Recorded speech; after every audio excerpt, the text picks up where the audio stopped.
ज़्यादा पैसे प्राप्त हुए हैं। और उन्होंने ये भी कहा, आपने देखा होगा कि हमेशा ये लोग बोलते थे कि केंद्र जो है दोहरा नीति अपनाती है, पैसा देने में दिक्कत करती है। लेकिन आज सदन के पटल से इन्होंने बयान दिया है कि केंद्र सरकार ने इस साल ज़्यादा पैसा दिया है। तो केंद्र अपनी जिम्मेवारी पूरी तरह से निभा रही है। अगर कमी है किसी चीज़ में वित्तीय प्रबंधन में तो वो राज्य में है, और राज्य को अपना वित्तीय प्रबंधन ठीक करना चाहिए। ये मैं आपको बताने आया था। मैं मनीष जायसवाल जी के बात को फिर से दोहराना चाहूँगा कि आज भारतीय जनता पार्टी ने सरकार को मजबूर किया ये कबूलने के लिए कि केंद्र द्वारा जो संसाधन, जो हेल्प, जो मदद राज्य सरकार को मिलना चाहिए, उसमें कहीं कोई कमी नहीं आई है, जिसको माननीय वित्त मंत्री जी ने सदन के अंदर स्वीकारा। तो ये हमारी भारतीय जनता पार्टी की उपलब्धि है कि जो सरकार हमेशा खजाना खाली है का बहाना कर रही थी, आज की डेट में सरकार ये मानने को कबूल हो गई है कि हाँ, खजाना अभी हम लोगों का भर चुका है, अब हम लोग काम भी करेंगे। तो सरकार को झुकाने का काम भारतीय जनता पार्टी लगातार कर रही है।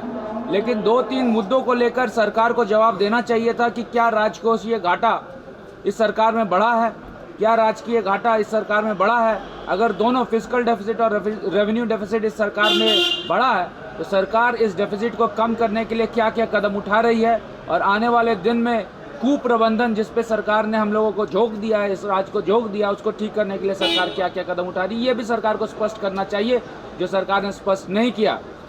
इसके साथ ही कैपिटल एक्सपेंडिचर के बढ़ोतरी की बात लगातार फिनांस मिनिस्टर कर रहे हैं, लेकिन मुझे ऐसा लगता है कि 2020-21 में जब बजट ले किया गया था, उसमें कैपिटल एक्सपेंडिचर के नाम पर आपने शून्य का आंकड़ा प्रस्तुत किया था, और जिसका कारण है कि आज इकोनॉमिक एक्टिविटी इस राज्य में नहीं हुई, जिसके कारण मजबूरन सरकार को कैपिटल एक्सपेंडिचर इस वर्ष के बजट में बढ़ाना पड़ गया। तो ये कोई उपलब्धि नहीं है। मुझे ऐसा लगता है अपने पाप को छुपाकर पाप को ठीक करने का काम सरकार कर रही है। लेकिन आप मानेंगे सरकार का दिल बड़ा है, तभी केंद्र की सरकार का दिल बड़ा नहीं है। ये भारतीय जनता पार्टी का प्रयास रहा है चीज़ों को, तथ्यों को सरकार को कबूल कराने का, और सरकार ने अंततः गतवा भारतीय जनता पार्टी के प्रेशर में झुककर ये स्वीकार किया कि केंद्र के द्वारा जो लोन राज्य सरकार को मिलना चाहिए, उसमें कहीं कोई कमी नहीं आई। शुक्रिया जी का बयान माननीय वित्त मंत्री जी को कह रहे हैं कि कटाक्ष जैसा लग रहा है। बात स्पष्ट होनी चाहिए, सीपी सिंह जी की तरह बात नहीं रखनी चाहिए। हम लोग आगे बढ़ रहे हैं। उन्होंने कई एक तर्क दिया, पहले आप लोग दाल भात खिलाते थे, अब सरकार दाल भात खिलाएगी, तो आगे बढ़ रहे हैं।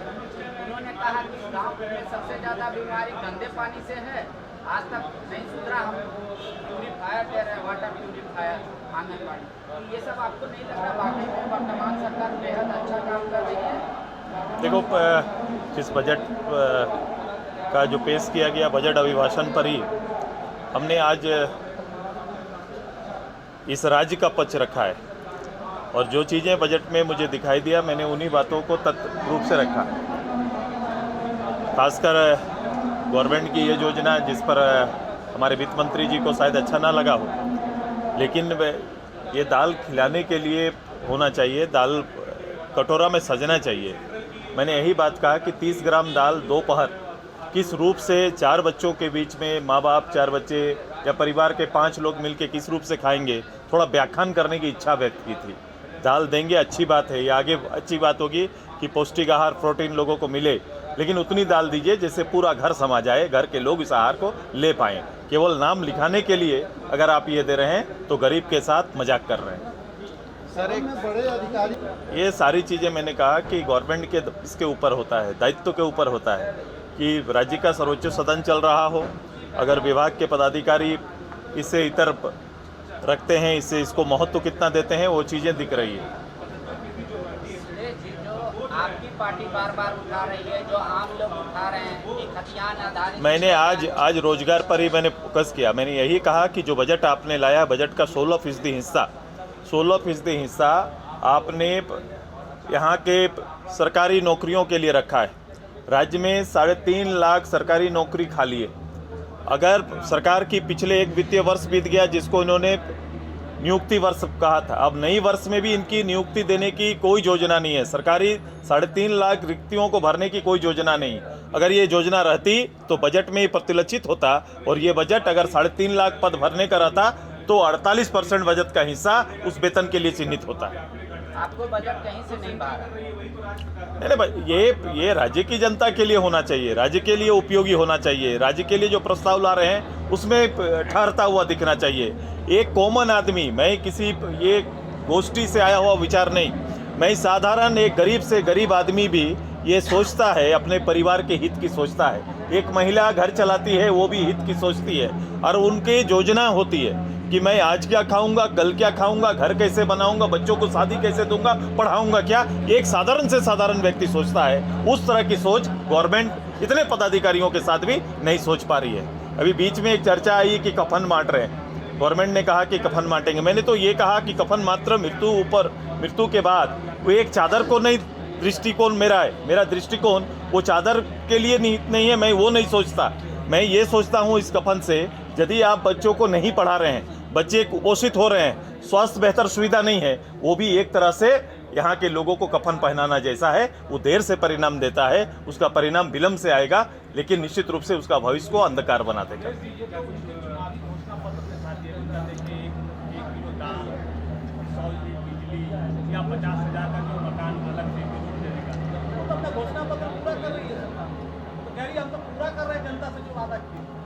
ये तो करके मैंने कहा कि आप एक 3 कमरे का आवास देने की बात कर रहे हैं। आपने ये कहा था कि 3 लाख का देंगे हम आवास, 50,000 के लिए नहीं, 3 लाख का। आपने 3 लाख का तो नहीं दिया, आपने 50,000 बढ़ोतरी किया। मैंने यही कहा कि बढ़ती दाम में 50,000 का एक नया कमरा अगर बन जाएगा तो गवर्नमेंट बना के उनको उपलब्ध करा देना।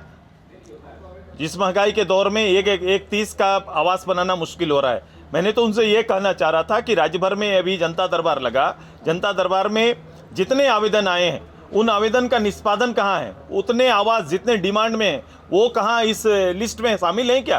पिछले पूरे वर्ष में 32,000 केवल आवास का निर्माण हो पाया। इस साल उनके काबिल पदाधिकारी और मंत्री ये कहते हैं कि 1 साल में 5 लाख आवास मैं बना दूंगा, ये लक्ष्य रखते हैं।